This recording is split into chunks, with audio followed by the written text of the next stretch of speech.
In this week's video, we're going to be going over the underrated champs of 14.12, the unsung heroes. These champs are sneakily climbing the ranks and are definitely ones to keep in your back pocket in 14.12 and beyond. So without further ado, let's get into it. In the top lane, we actually have a champion we never thought we would see rated S on U.GG, and that is Kayle. At first, we were unsure as to why a hard scaling champ such as Kayle is doing as well as she is, and then it suddenly made sense. With so many ranged top laners in the meta, they basically force every other champion to sit back and do nothing but scale. And that is exactly what Kayle wants, as she can pick up the occasional CS with her E auto, while scaling to 6 when she can realistically fight back. We must also mention right now how the mid lane pool is very heavily ran by ADCs as well, so there is a spot for AP damage available, which Kayle slots into perfectly too. So with all of that being said, blind picking Kayle is still very bad, but if you are given a later pick in Champion Select, as most top laners are,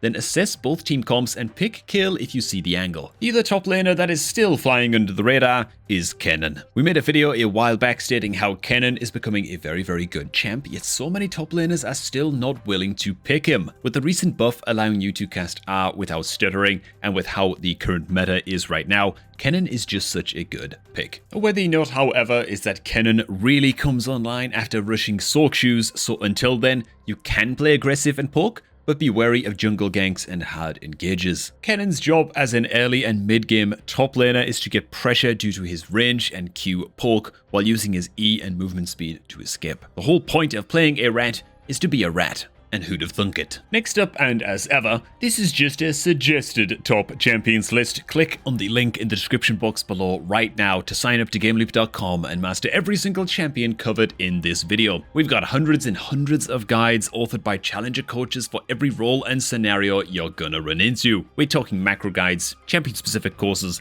laning deep dives, and more. So again, hit the link below right now to sign up. In the mid lane, we have actually got Tryndamere. With how brutal it is to play him in top lane, many Tryndamere mains have made the move to play him mid lane with the turret taking strategy that we've covered before on this channel. Take Phase Rush primary and demolish in your secondary tree to get quick trades off and break plates. The key to Tryndamere mid, however, is to do a certain cheesy strategy. This is a strat we picked up from an old Tryndamere player named Yasuke. You want to use your strong early game crit chance at level 1 to either force a fight or threaten the enemy mid laner. If they choose to fight, then spin in and take the trade. Once you get Q at level 2, you will out-sustain them anyway. If they allow you to free push, then crash the wave on the second wave, and from here you will roam to the enemy raptors, or whichever camp you think they are on, and fight them. Mages mid are extremely weak to rotate with early game, so take advantage of this by hunting down the enemy jungler. In 90% of cases, you should either win the 1v1 or waste a lot of the enemy team's time by spinning out and leaving. This strategy works in any elo from Iron to Challenger, as we witnessed ourselves. So test out this strategy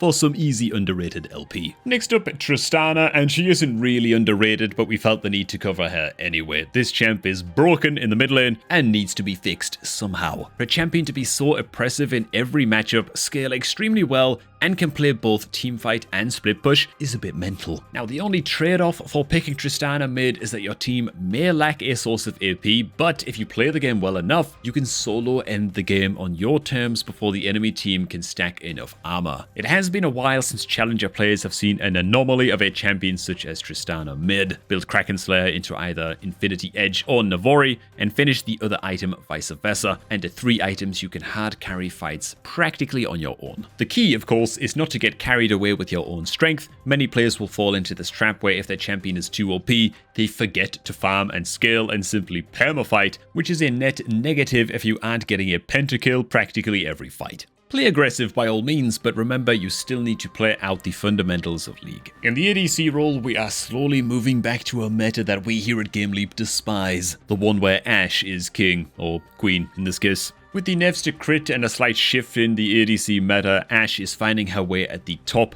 as she still can abuse crit items in the AD quite well, while being able to abuse the lack of mobility from hyper carries and stomp low-range ADCs such as Kai'Sa and Zeri that are trying to make a comeback. Ashe's weakness is mages and ranged supports. Range is the one true way to keep her at bay, but with engaged supports still being pretty meta and ADCs being in a weird spot, it is no wonder that she is winning. The important note though is that you must know how to get a lead, control with a lead, and end with it fast. Ashe is not a hyper carry, but still does a ton of damage. Ashe doesn't have mobility spells, so you can still be caught out quite easily if you miss position. But Ashe is great at abusing her leads to deal tons of damage and start off favorable fights with her R. So, in short, lock in when you pick Ashe and never let go of the gas pedal once you have obtained your lead. With the change to static Shiv, Zeri is making her ascent again, as the one item spike Shiv gives is more than enough for Zeri as she makes her jump from the one item spike to the third. Lane matchups are back to what she likes as Ezreal is buffed and played again alongside Kai'Sa and Jinx, all of which Zeri can outscale and lane pretty easily versus. Many players seem to think Zeri highly prefers enchanters such as Yuumi or Lulu as her support, but Nautilus and Rel are excellent pairings with a Zeri. When your auto attack is a skill shot, a support that can hold them down so you physically can't miss is pretty nice.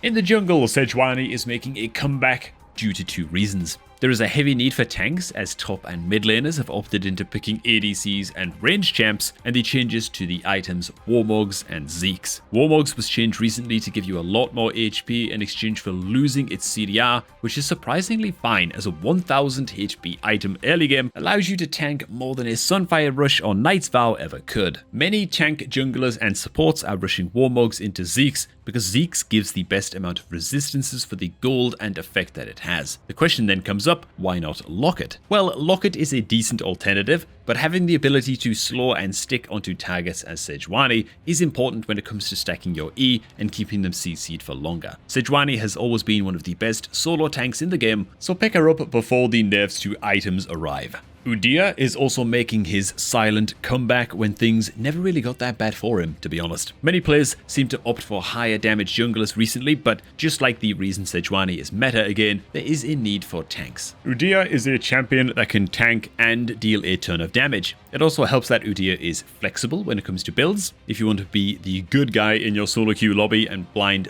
first pick, then you can lock Udia and either go AP or AD.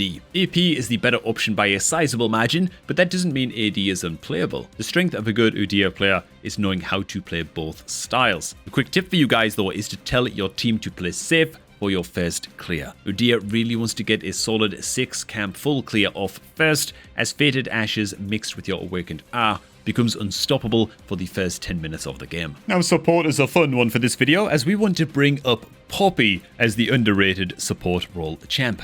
As a counterpick, Poppy's fun arrives in the form of denying other engaged champions their fun. You can also rush Warmogs for the HP regen and move speed as well, which is honestly crazy, as your main goal in the game is to deny enemies from engaging and landing E wall stun. After landing a stun and dropping your full combo, you simply walk out and regen HP while waiting for your next E angle. We've recently played this pick, and as long as you are saving your pick towards the end of the draft and seeing that the enemy team has a lot of dashes, this champion is Thanos when picked properly. And finally, we can't end a video without at least mentioning Blitzcrank. GameLeap LoL Challenger Guides is brought to you by Blitzcrank, and never forget it. And alright, that is going to be all for this one, guys. Hope you all did enjoy. Make sure to mention any underrated champs that you have been blasting with in the current patch down below in the comments that perhaps we didn't cover in this video. And while you're down there, why not subscribe to GameLeap.com, where we have hundreds of guides waiting to help you to take your game to the next level. Click on the link down below at the top of the video description to sign up and get started. We're going to catch all of you guys in the next one.